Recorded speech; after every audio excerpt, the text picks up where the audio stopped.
안녕하세요, 산가람입니다. 오늘은 겨울이 오는 길목인 이 시기에도 파릇파릇 싱그럽게 돋아있을 아주 특별한 나물, nen쟁이 냉이 못지않게 딱 기분 좋을 만큼 알싸하면서도 매콤한 수색나물, 그리고 뛰어난 맛과 광범위한 약성, 무기질과 비타민의 보고라 불릴 만큼 겨울을 준비한 우리 몸에게 꼭 필요한 영양소를 가득 함유한 정말 특별한 나물을 찾아가 보겠습니다. 자, 여기 한번 보세요. 물 엄청 깨끗하죠, 그죠? 자, 이 나무는 이렇게 주로 깨끗한 강변에서 주로 자생을 하는데요. 앞에는 살얼음이 얼어 있는 것이 보이는데요. 자, 보세요. 살얼음 보이시죠, 그죠?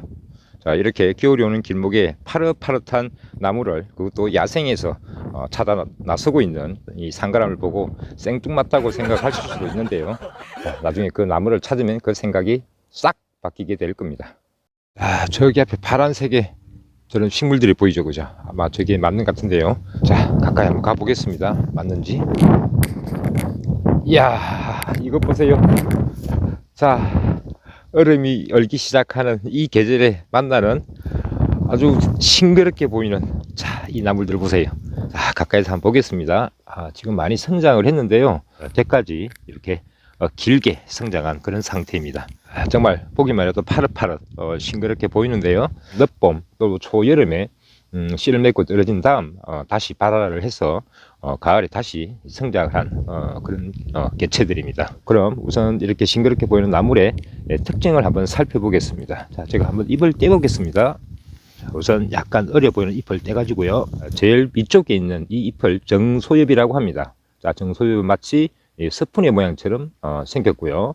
자, 그 아래 양쪽으로 두 개가 나란히 마주 나 있는, 자, 이것을 척소엽이라고 합니다. 잎의 구조는 이렇게, 자, 제일 위에 있는 정소엽이 좀 크고요. 그리고 스푼 형태고 어릴수록 더 스푼 형태 같고요. 자, 잎의 가장자리는 좀 더 성장을 하면 물결 치듯이, 자, 그렇게 보이고요. 그 다음에 그 아래에 있는 척소엽들이 조금 더 작게 스푼의 형태로 이렇게 자, 이렇게 마주 납니다. 그리고요, 또 하나의 특징이 줄기를 보시면 안쪽에 홈이 파져 있는 게 보이죠, 그죠? 자, 홈이 패여져 있고요. 그 다음에 줄기에는 털등이 없이 매끈매끈, 자, 그렇게 보입니다. 자, 그리고 잎은 멀리서 보더라도 윤기가 반질반질 나고요. 자, 뒷면을 한번 보겠습니다. 잎 뒷면 역시 털등이 없이, 자, 이렇게 매끈한 그런 형태입니다. 그 다음에, 자, 줄기를 한번 보겠습니다.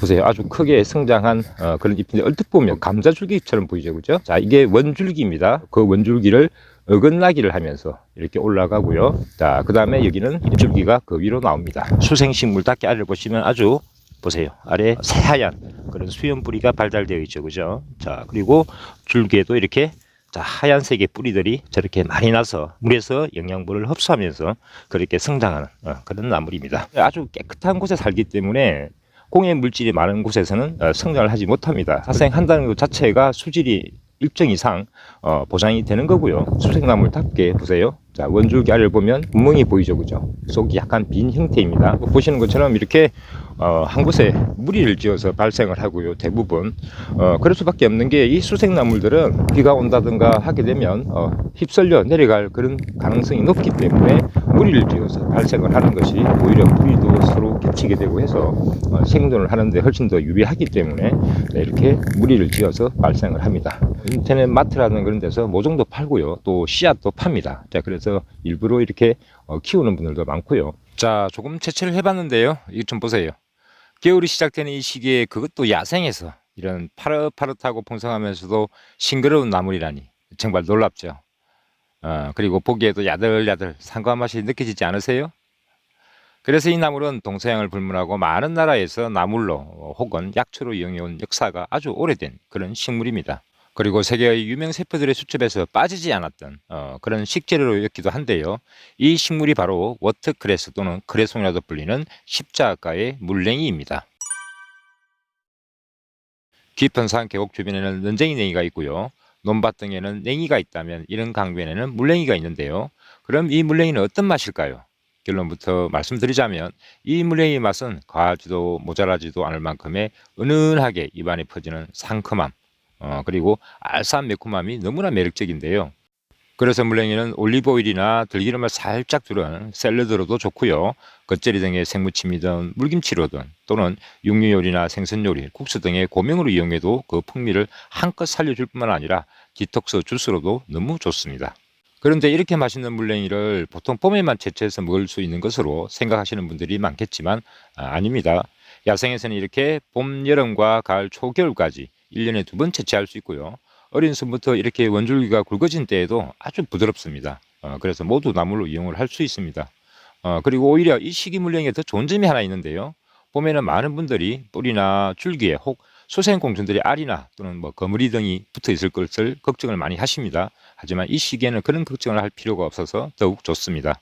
한편 이 물냉이는요, 도저히 지나칠 수 없는 또는 몰라서는 안 되는 또 하나의 매력 포인트가 있는데요. 그것이 바로 우리 건강에 많은 도움이 되는 풍부한 유효 성분과 너무나 광범위한 효능입니다. 우선 이 물냉이는 동서양을 분류하고요, 수세기 동안 치유의 목적으로 이용되어 왔는데요.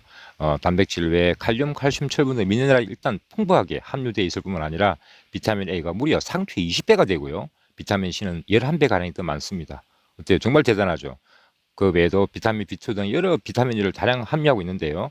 자, 그로부터 더 나아가서 베타카로틴, 요오드, 지아잔틴, 루테인 등 다양한 유효 성분이 함유되어 있어서 정말 실로 대단한 허브 또는 슈퍼푸드라고 할 수 있습니다. 따라서 이러한 유효 성분이 기초한 다양한 효능을 가질 수밖에 없겠죠, 그죠? 그래서 면역력 증진 작용, 전리순환, 폐암 등 여러 암에 대한 강력한 항암 작용이 있고요. 그다음 항산화 작용을 통한 피로 회복, 노화 방지, 피부 미용, 그리고 위를 튼튼하게 하는 근위작용 및 함유한 루테인, 지아잔틴 이런 성분들은 눈 건강에 많은 도움을 주겠죠, 당연히. 그 다음 청일장을 통한 혈액 건강, 특히 해독 작용이 아주 뛰어난데요. 몸속에 니코틴 성분을 해독하는 몇 안 되는 그런 나물이기도 하면서 소화 촉진 작용, 이뇨 작용, 해열 작용, 통풍, 신경통, 심지어 발모나 탈모, 그리고 당뇨, 허약 체질 등의 그 효능을 보이고 있는데요. 나아가서 여러 난치성 질병에까지 미국 및 프랑스를 비롯한 여러 유럽의 국가에서 역사적으로 오랫동안 이 물냉이의 광범위한 효능을 이용해 왔고 지금도 연구되고 있는 이 물냉이 정말 대단하죠, 그죠? 오늘은 그 뛰어난 맛뿐만 아니라 다양한 유효 성분과 실로 나열하기 힘들 정도의 광범위한 약성을 가지고 있으면서 동서양을 막론하고 오랫동안 그리고 현재에도 변함없는 사랑과 연구가 이루어지고 있는 실로 세계적 슈퍼푸드라 할 만한 물냉이를 소개해 드렸습니다. 오늘 영상 여기서 마치도록 하겠습니다. 유튜브로 건강한 세상을 꿈꾸는 약용연구 실천가 산가람이었습니다. 시청해 주셔서 감사합니다. 늘 건강하세요.